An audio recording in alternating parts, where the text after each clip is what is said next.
We serve 85 million passengers every single year. We have a flight every 45 seconds. There's a lot of stuff that can go wrong, but the majority of the time, there's a lot of value that we can create. We see ourselves as hub for good. This is value which wouldn't have come without the private investment, I suppose, Javier. This is Talking Infrastructure, the podcast brought to you by global infrastructure consultancy AECOM. Each episode puts a spotlight on a different part of the infrastructure world, and with it we bring together a panel of experts who've created and enjoyed the successes, faced the challenges and devised the solutions that benefit us all. So welcome to Talking Infrastructure. Today we're exploring the role that private investment has played in shaping the modern aviation sector. For much of the 20th century, airports were largely publicly owned and operated. But as air travel grew and infrastructure demands increased, many countries began to explore the use of private capital. Some of those through partnerships between public owners and private investors. Airports have become something of a proving ground for these models, helping to finance new terminals, expand capacity, and improve the passenger experience. Well, to discuss how that has worked in practice, I'm joined by three guests who are perfectly placed to lend us their expertise. We have Javier Echave, who is Chief Operating Officer at Heathrow Airport, Nick Platts, who's Managing Director of Luton Rising, the council-owned company responsible for London Luton Airport, and Crawford Burden, who is Managing Director, Global Aviation for Europe and India at AECOM. And as always, I'm your host, Toby Sadler. So Javier, Nick and Crawford, great to have you all with us.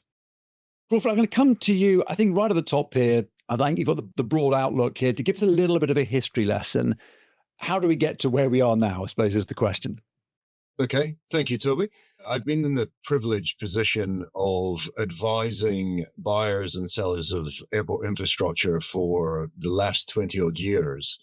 So I've seen firsthand the benefits of private capital, not only from infrastructure development perspective, but also from an investor perspective. And I guess it really all kicked off with BAA and the privatization of BAA, which was originally an IPO. And then further down the line, the Competition Commission decided that there was too much concentration of power within BAA because they own 7 assets across the UK. And through the Competition Commission review, they requested the breakup of that portfolio. So that involved the sale of the individual assets, and so out of the UK kind of was born the idea of airport privatization and the introduction of private capital. But we've also developed quite a strong consultancy capability as well off the back of that in terms of the UK. And then that model has spread. Some countries have really embraced it more than others. So Mexico has privatized a lot of its airports in 3 portfolios. Turkey is very much on the forefront, and they have built a reputation for designing and building airports as well. And so certain geographies are really at the forefront. Others have been slower to embrace it, but over time, the privatization of airports has spread. And actually, if you look, in particular in Europe, the majority of the major airports in Europe have some form of private participation and investment. And that investment has really driven the growth and the modernization of these airports. So they have been a major catalyst. And they provide benefits to the airport owners.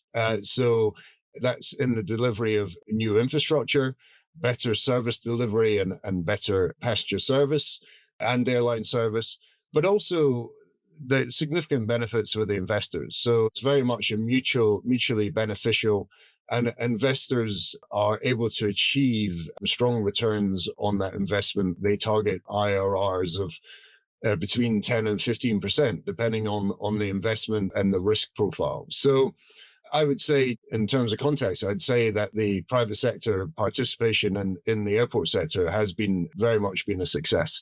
And we continue to see other geographies seeking to leverage that success. So in particular, we're seeing Egypt engage on a fairly extensive privatization program. Saudi Arabia is doing the same. Well, I mean, that's sort of glowing, ringing endorsement of private investment. So let's come to Javier Echave, who is someone who at Heathrow has benefited from it. So why don't you give us your take and a little bit of a scene setter for what's happening at Heathrow? Well, thank you, Toby, for having me. And it's great to see Nick and Crawford on this particular channel. We do business in many other things, but it's great to see them on this one. So I think in terms of Heathrow, I think it's very interesting because 2026 is going to be the year where Heathrow celebrates its 80th anniversary. And we're talking today about almost two elements that has been dancing through history. One is the physical reality of Heathrow, but also the second one is the statutory and the funding reality of Heathrow. Having been CFO 10 years prior to becoming COO, obviously I get excited with a lot of the funding, but I have discovered later in my career that actually it's the physical reality of what we do ultimately with customers, what really fascinates me. And I think that when I joined Heathrow 18 years ago, I thought that Heathrow was an airport. But actually, we are much more than an airport. We are a service company. We are a group of 90,000 colleagues across different companies that ultimately are working here to create the right experience for our customers. But also, we are the only hub airport in the UK, and that means that we have huge duties. I remind myself to one of my youth heroes to define Heathrow, which was Spider-Man, used to say that with great power comes great responsibility. And I think Heathrow has huge power. We are the only hub airport. We serve 85 million passengers every single year. We have a flight every 45 seconds. There's a lot of stuff that can go wrong, but the majority of the time, there's a lot of value that we can create. We see ourselves as hub for good. This is value which wouldn't have come without the private investment, I suppose, Javier.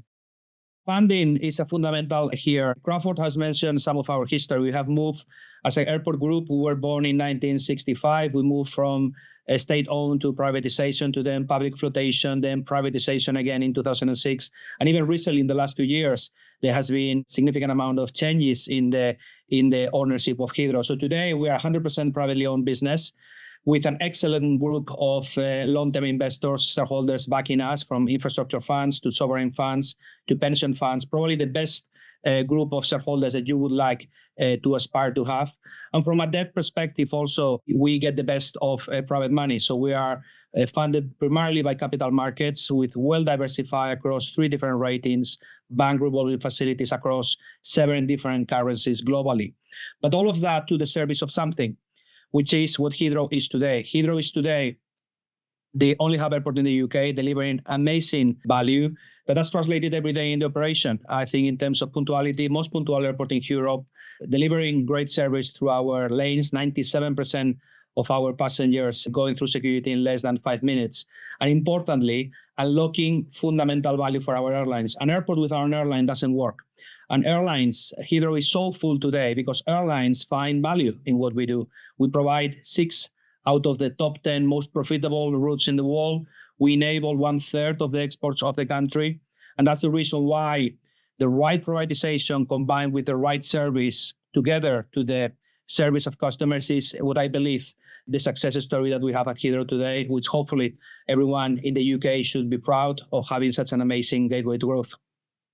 Oh, it's great to hear it going so well. I think we should allow Nick Platts to offer some counter to the friendly rivalry between London airports for his take. And Nick, your approach is proving that there's not one size fits all with private funding. So perhaps just take us through, I suppose there's a slightly more complicated explanation of the way that Luton works. Yes, and thanks, Toby. Thanks for having me on, and it's good to see the others again. Luton's story is quite different, I think, because it was never part of the BAA group. So we've been around since pre-Second World War, and the control tower used to be the lounge room of the farmhouse where the airport is today. So it's always been a municipal airport. It was created by the council for the community. They saw back then that aviation was going to be a growth area, and that's why they introduced the airport where it is. And you fast forward to the 80s when BAA was broken up, we got caught up in that regulatory change that required councils to divest ownership of their airports. And so an SPV was created. That is now Luton Rising. So really, as Luton Rising, our story starts in the late 80s with the creation of the Public Airport Company. We were one runway, one terminal, and we always have been since. And then in the 90s, early 90s, the council recognised that aviation was growing and they wanted to be part of it. So they took a very bold decision that they wanted to secure growth at Luton for the long term. And so in the mid-90s, they sought a private sector partnership, and the PPP contract kicked in the late 90s in order to get that private sector investment, because the council didn't have the resources or the funding to grow the asset. And they wanted the benefit, and airports have an economic benefit. They wanted that economic growth, the jobs, the connectivity that it provides, but they couldn't invest themselves. So they went down the PPP route, and we had a concession introduced in the late 90s. But critical to them was ownership. They wanted to retain ownership, and the PPP model was a way in which the council could retain control and ownership of the asset over the long term, but they could benefit from that private sector investment to grow the product and to grow the impact that the airport has. And it's been very successful. We would describe ourselves as the most socially impactful airport owner in the UK today. Roughly 50 pence per passenger travelling through the airport goes to the local community. And that's meant since 98, when the concession came in, over £500 million has gone into the voluntary community sector and council. And that's money that has really benefited the town over the years, continues to benefit, and we're looking to expand that over the future years. So there's no moves away. The private sector partnership has worked extremely well. You would argue that Luton is the fifth biggest commercial airport in the UK. Sadly, not in the same league on cargo, much to my dismay, but you can't have everything. We have a role to play, roughly 10% of the London system, and that's a substantial share of the market. We'll continue working on that, delivering that, and it works extremely well. We've won a lot of awards. Service levels are fantastic. We've grown over the last, up until COVID, we were hitting 18 million passengers. We're back there again. I think this year we'll be hitting back at 18 million. So it's been a real success story. And the council hasn't had to invest. They've invested some, and we've done a fair bit of investment in the DCO that we've been granted. So that's been our project, but it's been a great success. Well, it's really good to hear.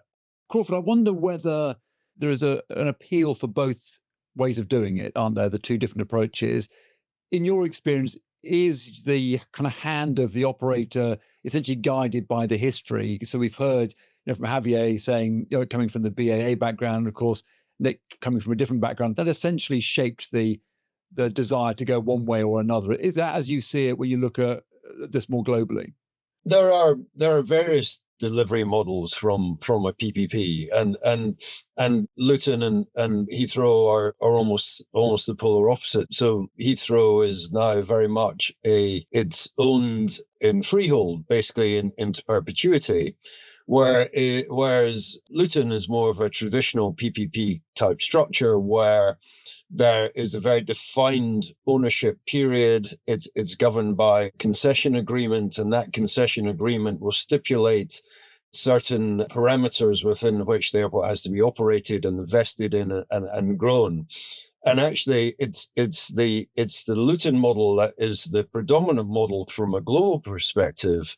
But the UK is relatively unique in that the majority of airports are held in freehold, and there's very little, excluding Heathrow, there's very little in terms of parameters for how these airports should be operated. So other than Heathrow, the rest of the UK airports are no longer regulated, so they can kind of be operated and grown as the operator desires. And a lot of that growth and expansion is driven by business case ultimately. But for the rest of the world, there are a range of models, but most of it is driven by concession agreements, which, as I say, stipulate what has to be done and when, and also at the end of that concession period, the asset is returned back to the original owner, which is usually the grantor, which is the government. The beauty of that kind of model is that, as Nick said, you get vast improvement in facilities and expansion of the facilities, and generally the private sector is much better placed to operate the facilities in an efficient manner that maximize the value. And in doing that, the governments receive potentially an upfront equity payment. They receive a regular annual dividend, and they get the asset back at the end of that period in a much better position than it was at the start of the concession period. And there are countless examples around the world of where that has been a great success. One thing I'd say is airports and airport privatization drives a lot of economic value. There's no doubt about it. But as Nick said, they drive social value as well. They're massive employers in the region. As Nick said, the contribution from Luton into the local economy and the contribution they do into social enterprise is significant. But Heathrow as well has very much social value at the center of what it's seeking to achieve, and in terms of engaging SMEs and the local community and in terms of improving the sustainability of the business, because obviously the environmental impact of airports is very much front and center. But airports recognize these challenges, and they recognize that it's not just about making money. It's about driving social impact and making the environment within which they operate a better place to be. Okay. Well, thank you. And if you don't mind, Toby, I think I can follow up on that one. Obviously, I think at the end of the day, for me, I think the fundamental thing here is the scale of the business. I think that we have an amazing airport system in the UK, different airports with different purposes. Heathrow is the only hub airport. Luton, I think, is an amazing airport with different purposes. At the end of the day, is the access to capital that makes the difference in terms of funding and investment. Because I think in terms of behavior, obviously, I can only applaud what Luton Rising, I think, is doing in terms of social investment. But obviously, you can see that I would dispute that title of the most social business in the UK, simply because obviously, if my maths are right, 50 pence per passenger times your number of passengers, that means £9 million a year, which is around 20% less than what we invest via business rates to our local community every single month at Heathrow. And therefore, of course, we are by far, and this is how it should be, because being the largest airport in the UK means that we again, back to my analogy of with great power comes great responsibility, we should be the one leading on these things. We were the one that took more drastic approach in terms of becoming the first living wage employer as an airport. And again, this is not a competition, but it's a great recognition. But again, I think for me the fundamental thing is the structure of the funding model is not aligned at all with the contribution it makes to the community. Is, in my view, just a matter of the scale of the capital investment that you have to access on an annual basis. I love Javier. He's great. Our contribution doesn't include business rates. So if you want to, we can run the maths, but I think the point is right, that the scale makes a difference. And I think the main point for us is that the money flows into the local community through the voluntary community sector. There's 14,000 jobs. So when you start adding in the impact you have on helping people lift themselves out of poverty because they've got good, well-paying jobs, and the average wage at Luton is higher than the national average wage. So airports provide good quality jobs, well-paid jobs, good career paths. So when you start getting into that social value and the social impact, airports everywhere have a massive impact, and it goes well beyond the cash injection that airport owners like us inject directly into the voluntary sector. It's that ripple effect, and the bigger the airport, obviously, the bigger the impact you're going to have on the economy that you serve. But I think that access to capital, also, it's a scale thing, and I agree with Javier. We've had access, so our operator, they've been fantastic over the last, since 98, they've invested a huge amount of money over that timescale, which is well beyond us. But they have access to the private markets. They can have access to those capital markets and inject good money in to produce a very high quality product for the market that we serve. And it's, as I said, it's been a great success. Okay, thank you. I will stop short of running a poll to decide which of you is doing the best for the country. But thank you. Before we move on, just a quick word with our esteemed listener. So thank you so much, as always, for listening to the podcast.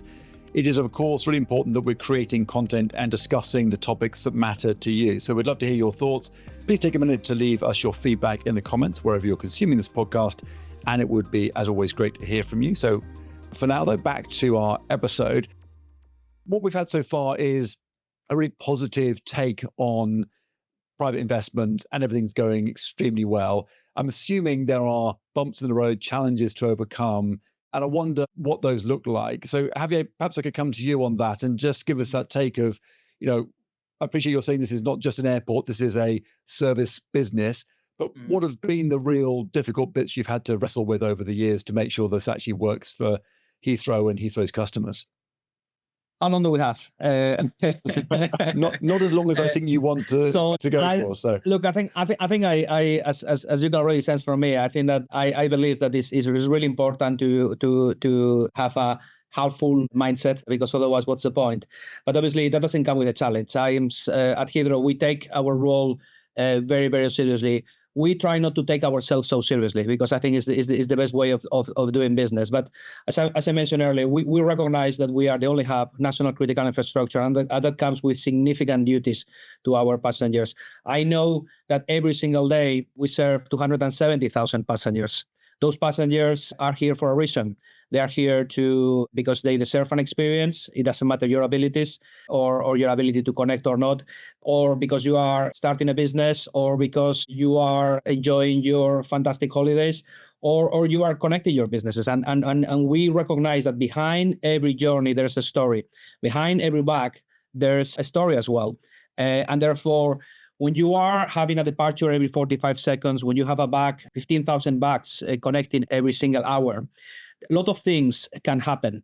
And those is the resilience, the continuity, and especially when things don't go as expected, what really drives us. Our purpose is making every journey better. We want to improve everything we touch, especially starting the journey of our passengers, but also the journey of our communities, as we're discussing today, and the journey of the UK overall.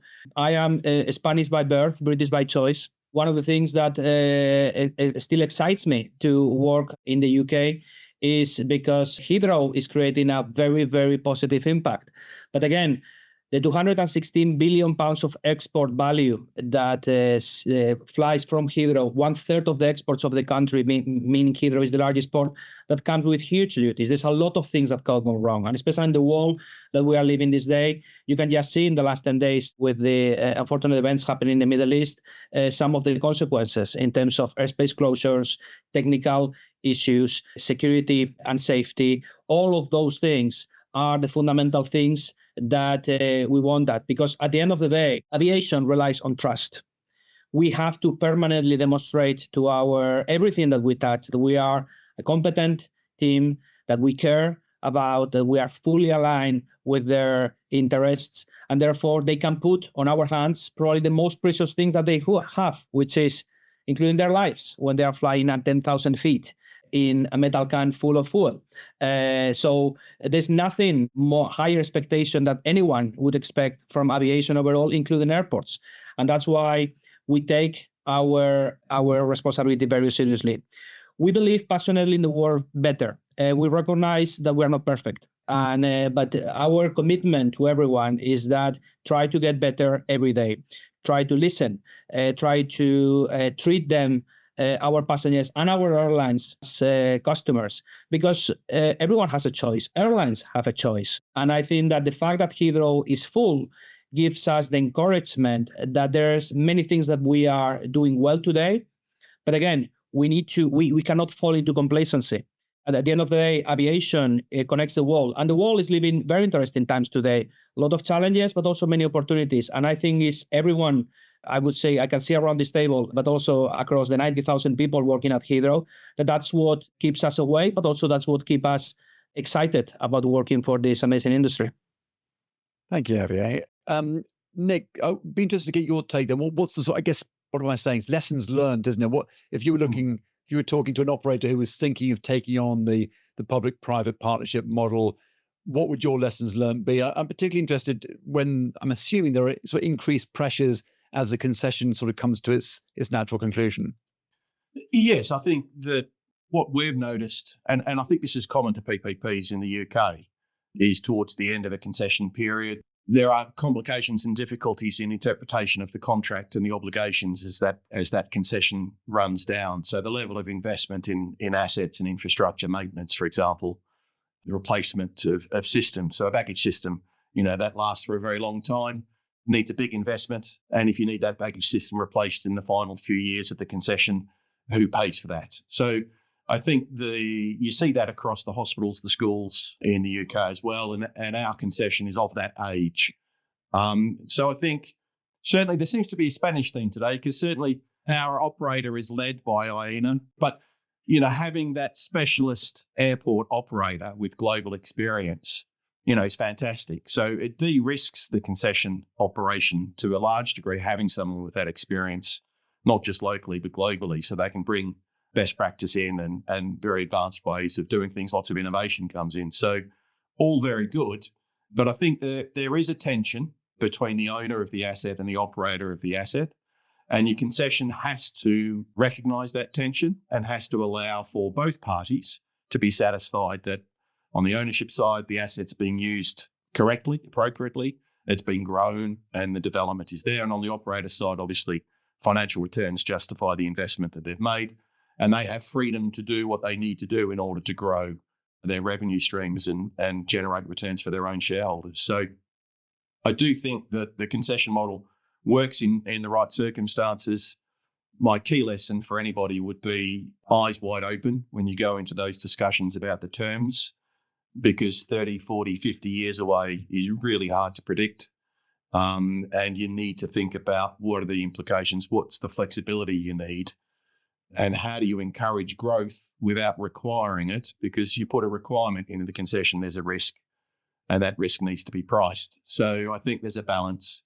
I do think the concession model has a place. It works really well, as Crawford said earlier. It's the global norm. And when you look at the success of other airports, it does work. But I think heavy investment in the lawyers early on and open engagement with your potential partners to establish that culture of collaboration, because that's going to be here a long time, well after I leave the seat, because the next generation coming through, the young thruster that's going to take over from me when I go off is, they're going to have to pick it up. So I've got to make sure that we leave something sound and robust for them to manage, and hopefully some flexibility to deal with shocks that, like we've seen in the last few days. Thanks. That's probably the first shout out we've had to the lawyers on the podcast. So that'll be good for that, a win for them at least. Crawford, I'm interested then, your expertise is then advising potential customers, clients around the world, they're kind of bringing that AECOM expertise. What kind of questions are you getting then when people are saying, look, we want you to help us set things up, listening to the sort of the pros and cons that Javier and Nick have so expertly laid out? What does your role then come into force? I guess our role is looking at airport infrastructure from a holistic perspective. So airports are very complex ecosystems. They've often talked about as cities in their own right, because they cover a multitude of services and different types of infrastructure. And there are, I'd say, one of the key reasons that airports have been successful within a kind of concession model and why they attract private sector investment is because they make money. Fundamentally, they make money. Over a certain size, they generate enough money to fund their own investment. And so that's a really important prerequisite for looking to replicate the model across different infrastructure classes. But it's not without bumps in the road. I mean, look at it. The sector is very vulnerable to exogenic shocks. There's no doubt about it. I mean, look at the impact of COVID. Unbelievable, the impact of COVID. And we're seeing it now with the crisis in the Middle East, which does have an impact on demand and the demand environment. But what I think over time the industry has demonstrated is just how resilient it is to these shocks. I mean, the nadir experienced during COVID hopefully will never be experienced again. But the industry has bounced back. And people have demonstrated they want to fly and they will continue to fly. So there are bumps in the road. But, from our perspective as designers and project managers, it's important to ensure there's an alignment between what the future growth looks like and the infrastructure that's required to deliver that, and to ensure that that is in sync. And looking at design from a pragmatic perspective, from a cost-efficient perspective as well, and helping clients to deliver future infrastructure as efficiently as possible. Because really, going into the future it's about doing more with less, and being as efficient. Because airports increasingly, especially in the UK, they're operating within really constrained environments, and Luton and Heathrow are a great example of that. If you look at their footprint and what they're achieving within that footprint, it's phenomenal, absolutely phenomenal. And so it takes real ingenuity to work out what you can do within that footprint and to continue to scale operations to take account of that and leverage that growth that is coming. And it is still growing. It is still a growing market in the UK, despite its maturity. Thank you for that. I mean, I think it's a really good place to sort of springboard in to talk about the future. Before we move on, just a quick word really for anyone listening who might be hearing what we're talking about in the infrastructure world and excited about the potential to actually work in it. The great news is AECOM are always looking for new talent to help us out in a variety of roles, really believing that harnessing skills from across a diverse range of people and industries is the key to progress. So even if you're wondering whether your background is a good match, do take a look at our open roles and get in touch, because we have loads of opportunities there which you can really get your teeth into. So coming off the back of what Crawford's saying, talking about the future, lots of plans for airport expansion in the UK. Javier, let's come to you first then on that. What does private investment allow you to plan and imagine for Heathrow's future? Well, I think if you look back what has happened at Heathrow over the last 15 years, Heathrow has doubled its size over the last 15 years, and that's driven by investment. And that investment has been allowed because when a model is properly done and is effective, it creates expected outcomes. I think we are a regulated business because according to our independent aviation regulator, we do have market power. And that's why I think to ensure that consumers are adequately protected, we have a maximum yield that we can generate every single year. But I think that has to be balanced very carefully with what Crawford has just mentioned. I think that at the end of the day, investors require fair return and fair sustainable return based on the risks that you are taking. In airport infrastructure, most of the times, I think the fundamental thing is what's the cost of resilience, and is financial resilience. Great example during the pandemic. During the pandemic, Heathrow was closed for passengers, but not for cargo.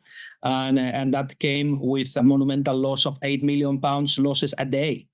And therefore, financial resilience is absolutely climate resilience. We know that we have seen, especially in the last few years, in terms of what's the catastrophic consequences to airports and society on the back of flooding, for example, or unexpected weather events. But also operational resilience. I think that we have a system that is a complex system comprised end-to-end across 400 different companies across Heathrow to deliver ultimately a journey for the passenger.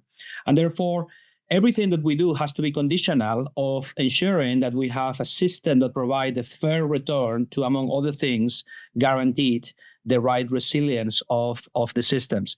Because as I mentioned at the start, I think it's only when things don't go as expected, when customers expect the airport to step in and to look after them at the nice times, but also at the times that doesn't work. And this is fundamental because the reality of Heathrow today is because of all the successes I mentioned earlier, Heathrow is full.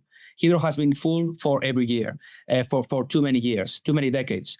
And that has an impact on the UK overall. The UK is blocked because Heathrow is at capacity. And I think that we are now discussing at that critical time where the Silk Roads of the 21st century are being defined and other hubs in Europe are winning us. 2025 is probably going to be the last year where Heathrow was the busiest airport in Europe. We surpassed Istanbul by just 40,000 passengers. So 2026, unfortunately, we're going to lose the crown. And the reason for that is because Heathrow is full. That's why the expansion of the airport is such a fundamental thing, not just for our customers, but more importantly for the UK, for our employers, for our society, for our local community. I recognize, of course, that has to be done properly, and that's why it has taken so long. And I recognize that the decision is not easy. But I think at this stage where we are, the positive thing is that it's a very clear government mandate. The Chancellor, the Prime Minister, the government overall, as well as the opposition, because we shouldn't forget that at the end of the day, we do have today a national policy statement that has been backed by almost the majority of the entire House. And we have a very clear mandate that the UK wants to grow, hence Heathrow needs to grow. Obviously, now we are discussing in terms of some of those details, and one of the fundamental things that they are still, we are on the blocks, ready to go, is precisely clarification about regulation, financing, because we are talking about a huge investment plan, £33 billion. Obviously, every single penny that we can save from that, we will do, and we will continue listening to our customers in terms of how we can create the environment ultimately for them to thrive. But £33 billion is not a small check. And therefore, the party is going to be paid by private investment. It's £33 billion with no access to taxpayer money. And therefore, there are fundamental discussions that this year we are going to be playing important cup finals to decide what's going to be the outcome of that project, over how long we are going to reward that, how we are going to make sure that we protect the right credit rating of the company to access private funding, because otherwise it's going to become more expensive to customers. So there's a lot of conversations to happen, but all of this, at the end of the day, to get the best possible outcome to consumers, what we need is a bigger Heathrow. We now have a better Heathrow. We need now a bigger Heathrow that can unlock value for customers, can unlock value for airlines, can inject additional competition and choice to reduce airfares, which is the biggest cost for consumers in an airport. And all of that has to be done in a way that fair return to the risks undertaken, including the resilience, financial resilience, operational resilience, and climate resilience is protected at all times. So 2026 is an exciting year. We are ready to go. We are confident that officials, regulators are going to react at speed to the mandate that the government has now provided. And I'm confident that in a decade time, we will not only have a better Heathrow, but even a bigger Heathrow. Thank you, Javier. Nick, I'll come to you for the sort of final thought in this section on this. I'd be interested to get your take on whether you think PPP, or rather how PPP might shape your views for the future. I know Luton has some ambitious plans as well, and whether or not being towards the end of your concession changes that mindset at the moment. But I'll take it from you. Well, I think we've got a very different operational issue compared to Heathrow, and we took the view a while ago. Our issue is not runway capacity, it's terminal capacity. So our ability to handle more passengers is limited by the size and shape of the terminal.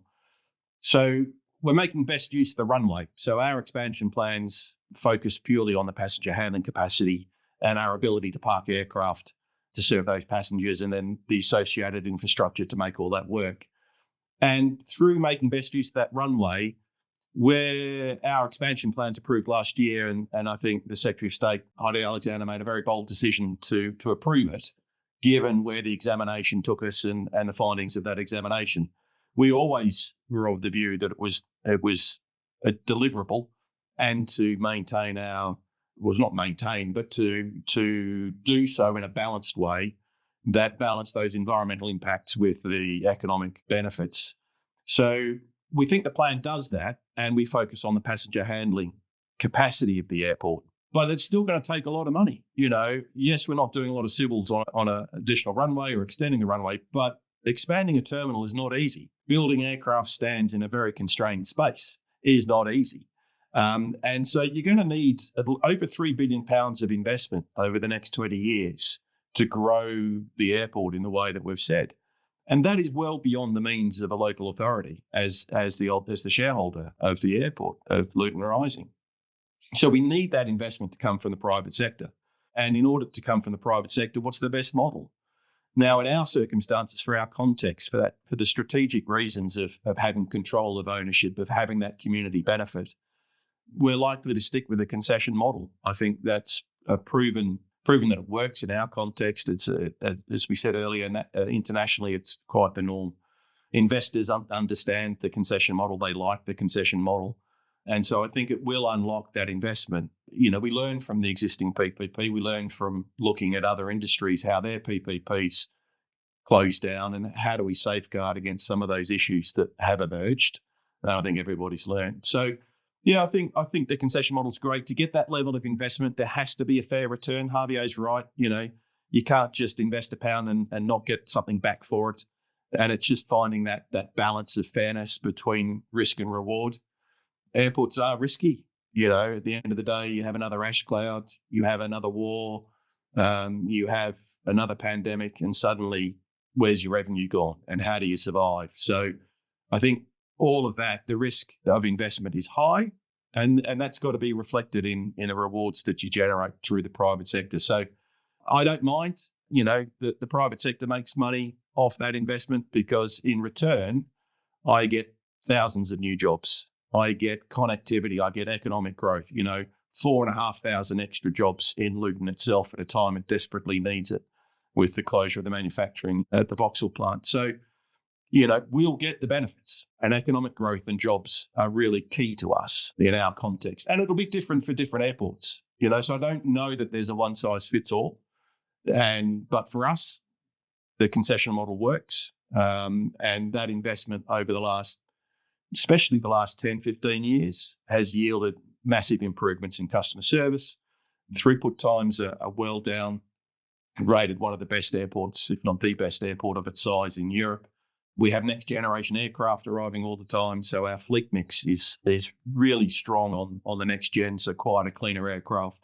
We'll never be a hub airport. That's not our world.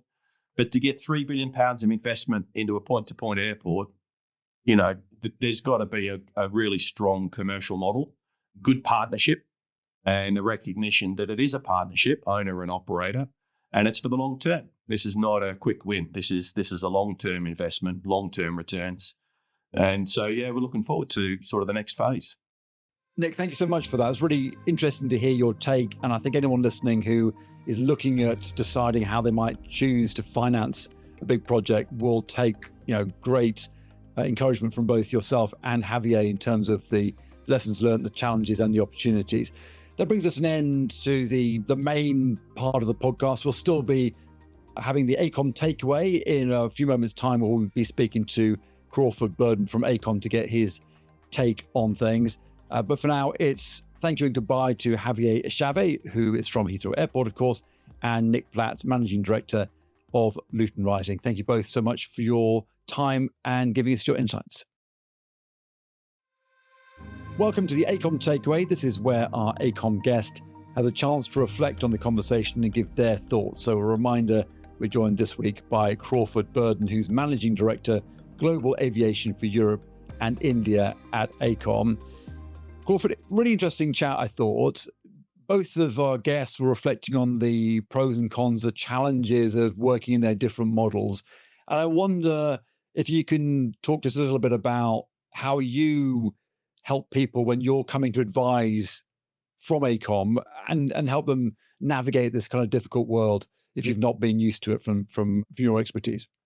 Sure. I mean, AECOM's aviation advisory services and engineering services are extremely broad. Everything from project inception, feasibility, master planning, through to design, concept, detailed, and then program management and construction management of these projects. So there's really end-to-end in terms of the capital life cycle.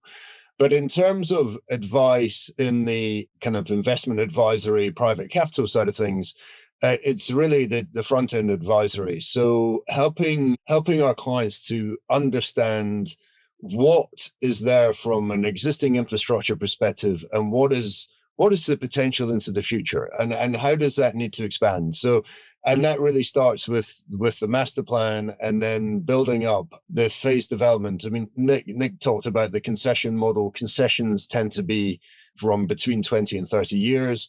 And all of the future of an airport and that ecosystem is ultimately driven by passenger numbers and how passenger numbers grow. So we help to translate for our clients what that growth in passenger numbers looks like in terms of the change in the infrastructure. What infrastructure is required to deliver that? And we need to understand the existing capacity and what the future capacity requirement is.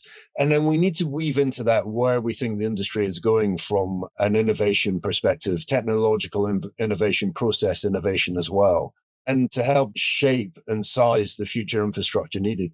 So it's not just about designing what the infrastructure looks like. It's about understanding what the cost of that is going to be, how that's going to be phased over time, and ultimately giving the investor, our clients, what they need to go away and value that asset and understand what the value is to them and how it is going to grow future. So it really combines, a lot of our expertise in terms of our advisory reaches back into the DNA of our business from an engineering perspective and that deep knowledge of airport infrastructure. So final brief thought, really. The airports have been leading the way with this, embracing private investment. I wonder if there's, sort of instantly in your mind, lessons learned for other sectors, whether they can look at airports and think, you know what, we can use some of that. I think hopefully listeners will get the overwhelmingly positive message that private sector investment in the airport sector in particular has been a success, and it will continue. And it has driven significant investment and an improvement in airport infrastructure. And we have seen that firsthand in the UK, across the UK, whether it's Edinburgh or Manchester or Luton and Heathrow, as we heard firsthand. As I said earlier, one of the key drivers of that is why it works so well for airports is the fact that airports do make money. So that's one of the key aspects. But it's not to say that private sector investment cannot drive infrastructure development in other sectors. I mean, we've seen it in the nuclear industry in the UK, which is private sector driven projects. We saw it in Thames Tideway, and that was also a PPP. There are other success stories, and it just depends ultimately how the project is structured and what the concession agreement looks like. It's not just capital that PPPs have access to. They also drive access to knowledge capital and operating excellence and, knowing how to deliver complex infrastructure projects in a more capital efficient way. And also, as Javier and Nick said, having access to that capital. So the private sector has access to capital in a way that the public sector doesn't.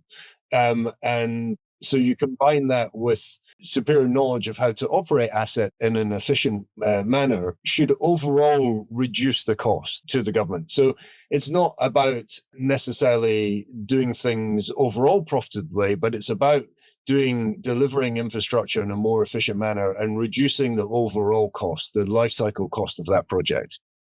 So from what you're saying, it sounds like AECOM has that flexibility and versatility to actually lean in and add expertise. It doesn't matter which part of the infrastructure world you're working in. Yeah, that's correct. I mean, we've looked at it really from an aviation perspective, but AECOM, we're experts across all of the built environment, whether it's nuclear, rail, social infrastructure, you name it. And we provide the services I described for aviation. We provide these to all sectors in the built environment. Thank you so much. It's really great to talk to you and always sort of lean on your expertise. That always makes me look good, which is really what I'm looking for on this podcast. So much appreciated. That brings the AECOM takeaway to a close and the overall podcast to a close. So if you enjoyed this podcast, then please like, subscribe, leave a review, tell your friends and colleagues. And of course, feel free to plug it on social media. Until next time, thank you very much and goodbye.